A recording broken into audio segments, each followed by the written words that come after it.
Last week, we talked about languages, sort of. I guess the title of last week's episode was a bit misleading because it said all the languages, and I realized that I probably should have included a list of languages, which is what the title implied. Anyway, today we're going to be talking about character transformation and how to make it believable. Today on Writing in the Tiny House.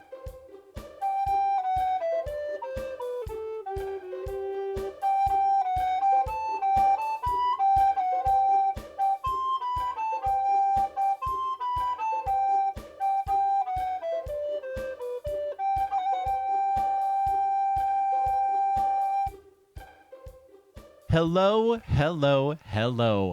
and welcome to today's episode of Writing in the Tiny House. I am your host, Devin Davis, and I am the guy living in a tiny house who writes things and tells you about how writing works and what to do and how to do it. The point of this podcast is to empower you to be able to write a novel in 18 months and to have the wisdom to adjust that timeline if you feel you need to. So today, we are going to be talking about transformations. We are going to be talking about taking a character who's kind of awful or kind of persnickety or kind of negative or something and changing them in a believable way. So one of the most famous story arcs, or at least most known story arcs that follow something like this, is the story of Scrooge in A Christmas Carol. It is the story of a man who sees his life and then sees what all of that is going to lead to and decides to change. Right now, arcs like that are really popular. An arc that I also love, instead of a redemption arc, is also a corruption arc, where you take someone good and because of circumstances and because of personal weakness and because of things like that, choices and events and trauma, you turn them into a villain. One of my very favorite corruption arcs is actually not in literature, it's in TV. Well, it's on Netflix. It's in the series Arcane. The corruption arc of the character Powder is fantastic. If you are not familiar with the series Arcane, I suggest that you watch that series today. But all of these things require a character to start out one way and to turn out another way. I've been reading the book A Swim in a Pond in the Rain by George Saunders, and this has been a completely transformative thing for me. As far as learning how to developmental edit in a more grown up and in a more meaningful way, it has been the best resource I have read in a very long time. George Saunders is freaking amazing when it comes to simply knowing his craft and how to explain how he knows his craft. So if you are unfamiliar with the book, with the way that it's structured, is there are 7 classic Russian short stories. I don't fully know why Saunders chose to stick with 7 Russian short stories, but they're some of his favorites. I don't fully understand the choice of that, but whatever. And he goes through and he picks them apart and he shows you what the author is doing. He's showing you what they did well and actually what they didn't do well. And he picks each of these short stories as a way to demonstrate craft, as a way to demonstrate something awesome and talk about it. So what I recently read, it is a story about these 2 men who get stuck in a snowstorm, and one of them sacrifices himself in order to save the other. And it's one of those things where the snowstorm, they can't get away from it, and the man uses himself as a shield against the weather to save the other man.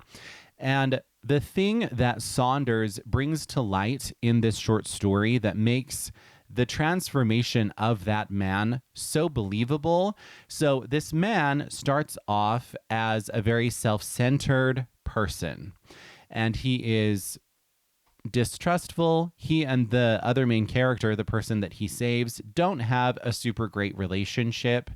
And He's complaining about things like money and whatever else. He's not a warm, fuzzy kind of guy. As far as the universe goes, he is in the center of his own universe, and he is the hero of his own story. I mean, yes, we can say the same thing about each of us, but that's how this character is. And so, the whole point behind this episode of Writing in the Tiny House is to touch on what a good arc or a good transformation arc does, what it looks like, just the mechanism behind all of that. What I mean is, it is important to understand how your character makes choices, the energy behind their day to day, their thought processes, the way that all of these things are formulated so that you can understand how they make choices. And the cool thing about a believable arc that leads to some form of transformation is all of the choices that lead to this better outcome are still done in the manner that this person lives their life. That means that if a person is paranoid and they tend to obsess and they tend to stew, it is more believable for them to simply take that energy of obsessing and stewing and still do all of that, but point that energy toward better choices.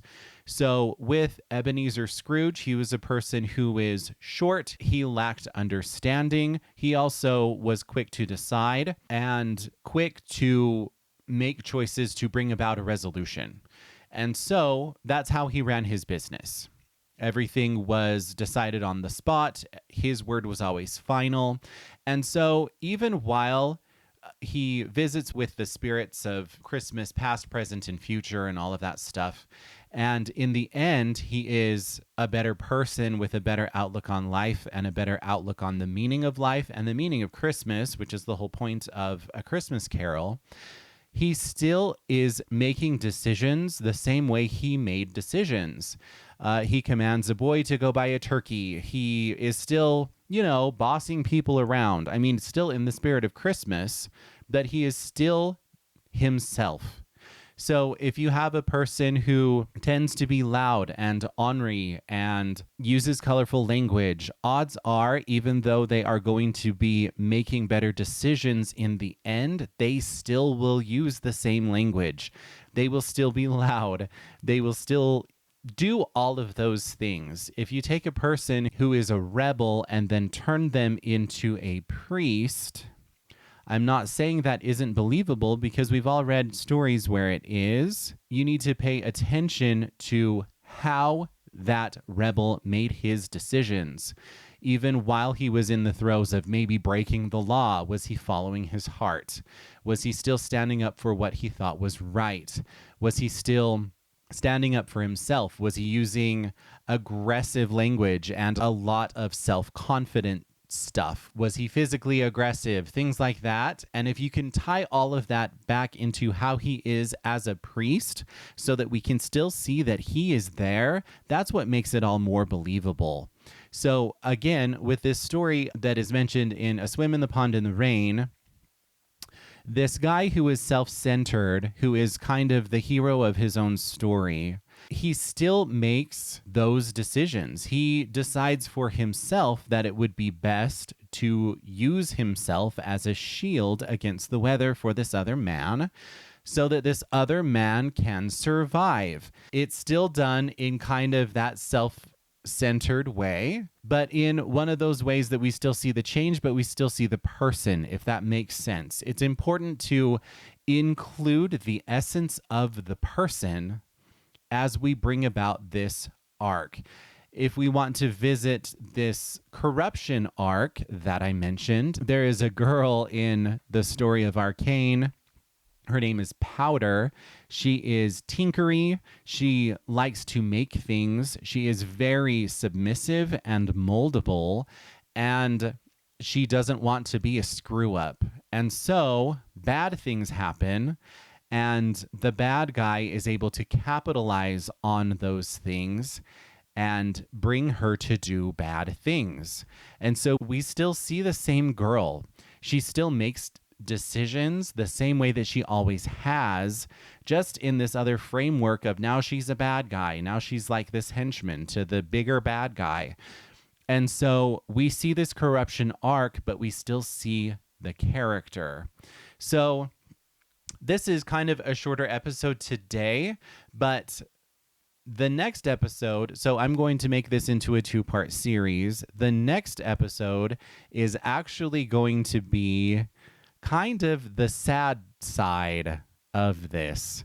How to take all of these important redemptive qualities and how to make them fall flat by reactions from other characters in your story. So we need to remember that the characters all tie into one another. And sometimes, because we have overlooked something, we can make this transformation, or we can make these choices or the impact of these choices fall flat just because of how the other characters behave. And that is next week on Writing in the Tiny House. And that is it for today. Just a reminder that Brigitte, installment 1 of Tales from Vlador, is available on Amazon as an ebook and on Audible and Apple Books as an audiobook. And I provide advance reader copies of these short stories as I release them to my patrons.